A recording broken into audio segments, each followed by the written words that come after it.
Assalamualaikum warahmatullahi wabarakatuh. Perkenalkan, nama Abdi Tiara Sipati, kelas 10 TKJ 2. Abdi bade macakeun sajak puisi nu judulna Kahayang, karya Esa.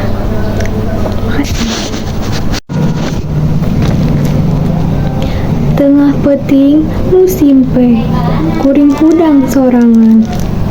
Nitenan kahirupan jeung nasib, nitenan kaayaan indung bapa.